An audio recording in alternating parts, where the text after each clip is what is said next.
Voilà. Et les désirs qui doivent vous pousser.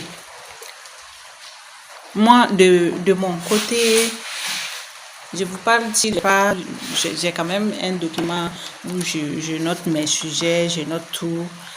Mais le déclic qui a fait que moi, personnellement, je suis sortie de cette relation-là de 7 ans. Le désir qui a fait, c'est de ne pas voir mes enfants souffrir. Parce que j'avais pas de pouvoir d'achat. Et j'avais pas mon mot à dire. Parce que généralement, dans les foyers, dans les foyers maliens, disons-le, dans la plupart des foyers maliens, la femme n'a pas son mot à dire. Je ne sais pas si vous comprenez. C'est-à-dire que c'est une famille patriarcale, c'est-à-dire que la femme n'a pas son mot à dire. C'est tout ce que l'homme, il décide que la femme est obligée de suivre les désirs de son époux. Ce qui est tout à fait normal parce dès le bas âge, on a été formaté pour ça. C'est-à-dire, on a mis dans nos têtes que la femme, elle est le pilier de la famille, comme le principe du Mounio Anisabali. Donc, les Bambara qui sont là peuvent me comprendre que si la femme, elle souffre, ses enfants vont devenir des enfants bénis et consorts. Ça, il n'y a même pas à discuter. C'est les valeurs qu'on nous a ancrées, qui sont ancrées en nous. Très personnellement. Et je suis pas contre. Parce que je suis de confession musulmane. Mon père est musulman. Ma mère aussi musulmane. Pour ceux qui connaissent le papa, il est très fervent, il est très musulman. Donc, sur ce sujet-là, j'avais aucun problème. J'avais aucun problème à me soumettre, à préparer, à prendre soin de mon mari, des beaux-parents, ainsi des enfants que j'ai eus, de prendre soin de même ses frères et sœurs, plus que les miens même. Mais de temps en temps où mes frères ou mes sœurs ils partaient chez moi, c'était quand même assez convivial parce qu'on ne recevait pas trop mes parents à moi. Voilà, je te dis très clairement, on ne recevait pas trop mes parents à moi. Voilà, donc quand même c'est quelque chose qui m'a un peu touché, mais je n'ai pas en parler. Les mots, je mets sur le chèque. Voilà, si c'était vraiment nécessaire. Parce que à la base, je suis une personne timide qui n'ose pas s'exprimer, qui n'ose pas aller au bout de ses idées, puisque je me suis mariée peut-être à 21 ans, à 21, 22 ans. Donc, je me suis retrouvée dans les foyers assez tôt. Donc, les conseils de par mon expérience personnelle, les conseils que j'ai à donner à les femmes, c'est de bâtir d'abord, de se créer un avenir meilleur. Si moi, qui déjà à 21, 22 ans, si moi j'ai fait ce genre de mauvaise rencontre, et qui êtes-vous pour ne pas subir le même sort si vous n'allez pas, si vous ne vous faites informer, et si vous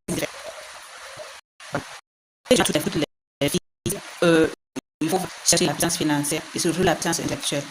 Si vous me voyez devant vous aujourd'hui parler, être à l'aise devant la caméra, dire ce que je pense, c'est que quelque part, j'ai un bagage intellectuel conséquent qui me permet de vous parler comme ça à l'aise, étant à l'aise, étant moi-même.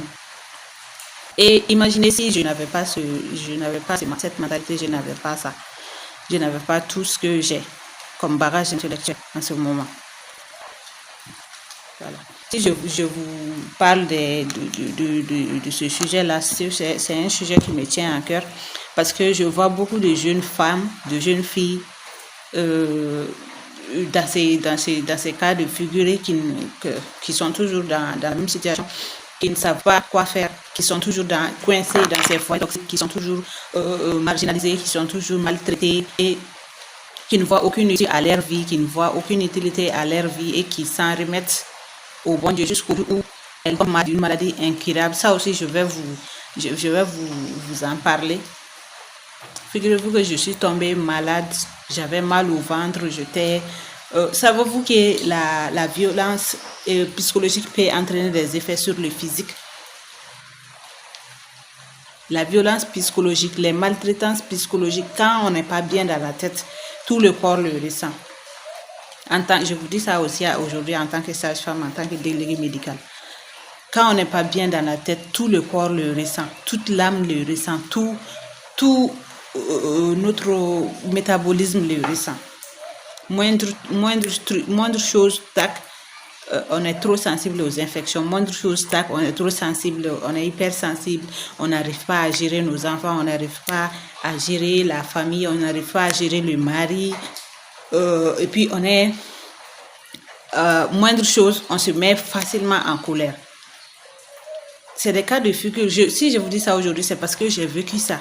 C'est une situation que j'ai vécue réellement. Et je sais de quoi je parle. Sinon, je n'aurais pas créé cette page-là.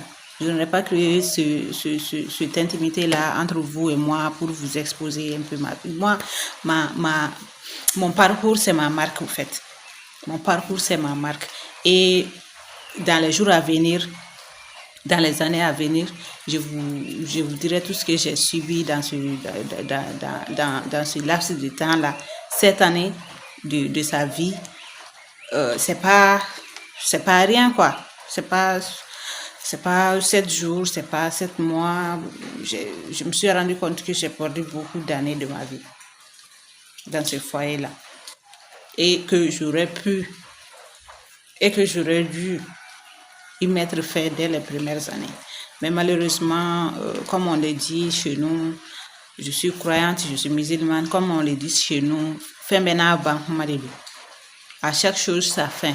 Et si la fin de chaque chose sonne, quel qu'en soit les trucs, quelque chose va venir et ça va s'arrêter. Et si c'est pas la fin aussi, c'est pas la fin. Donc, restez connectés, partagez, likez et donnez-moi des commentaires, des idées en commentaire, des thèmes qu'on va devoir débattre, que je vais devoir en parler pour pouvoir pour pouvoir l'aider, lui donner des stratégies pour pouvoir s'en sortir. Voilà. Si moi j'ai pu le faire, toi aussi tu peux le faire. Et confiance en vous, et confiance en je vais toujours lire tout le temps, lire aujourd'hui, regarder les livres de vous. Ça c'est là, dictionnaire de l'anglais. Ça a été acheté par père, mais quand même je le dis tout le temps. Je le dis, c'est un dictionnaire anglais. Et là, en anglais, je me conseille c'est comme ça. Et l'autre aussi, le devenir d'être moi, c'est la de Napoléon Hill, devenir riche. Voilà, un chef vraiment, toutes les jeunes femmes doivent lire. Voilà, c'est un livre de 249 pages que tout le monde, toutes les jeunes femmes ambitieuses qui réfléchissent leur vie doivent acheter. Investissez dans les livres. Moi, chaque fin du mois, je me suis donné ces leitmotivs, je me suis donné ce défi-là de m'acheter chaque jour un livre. Je m'attire